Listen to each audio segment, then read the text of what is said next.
God, he wouldn't be a God of love if he didn't give us that free will. Right.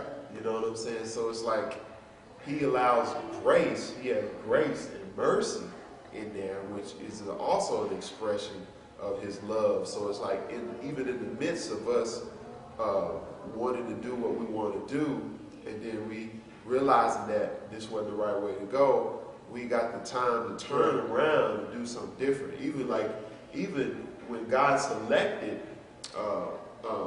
David, a man who sought after God's own heart, David later made some mistakes. You know, he committed adultery and had a man murdered, you know, to be with Bathsheba. But he still had to suffer. That's right. You know, but he repented for it. Right. But at the same time, God permitted it. And his sword never left his house. And he got to keep Bathsheba. Right. But, you know, the kid died.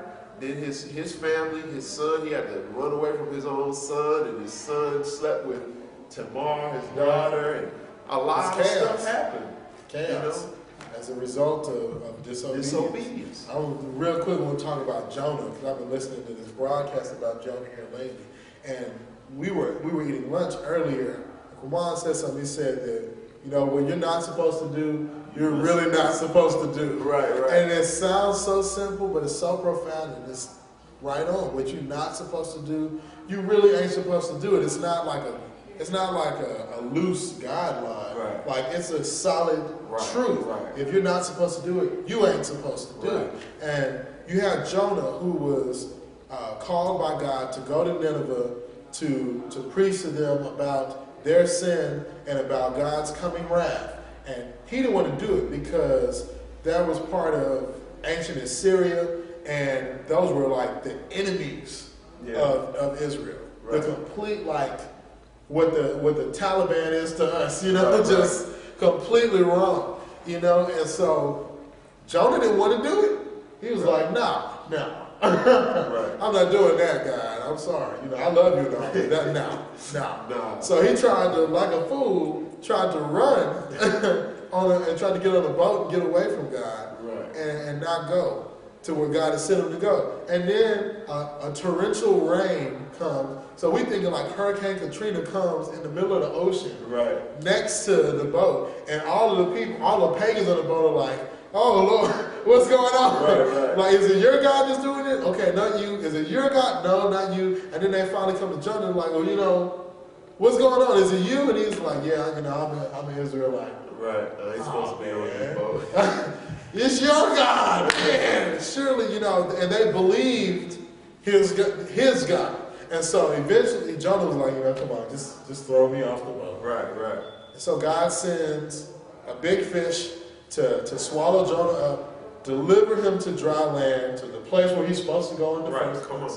And so the things that you are, especially those of you who are called of God, who are believers and disciples of Jesus Christ, what you're called to do, you got to do. Right. You know, and I don't even mean it just whether or not you're supposed to preach or be an evangelist or do missions or the vocation. I mean in your daily life, the things that you're supposed to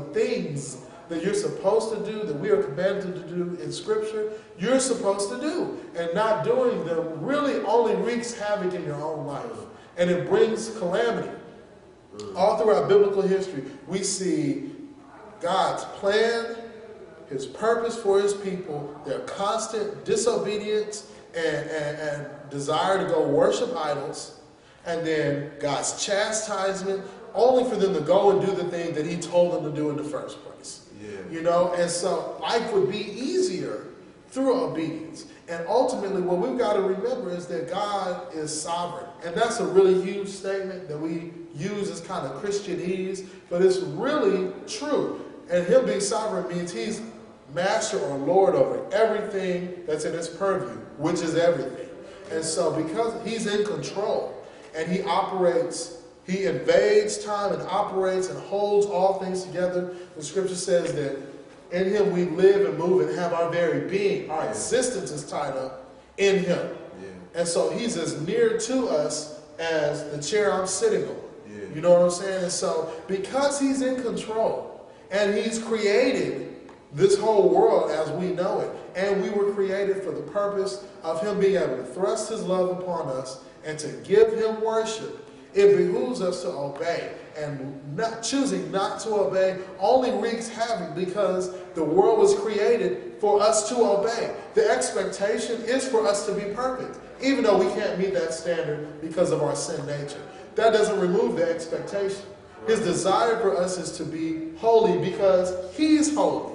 His desire for us is to be conformed to his image. And so he expects of us to be like him.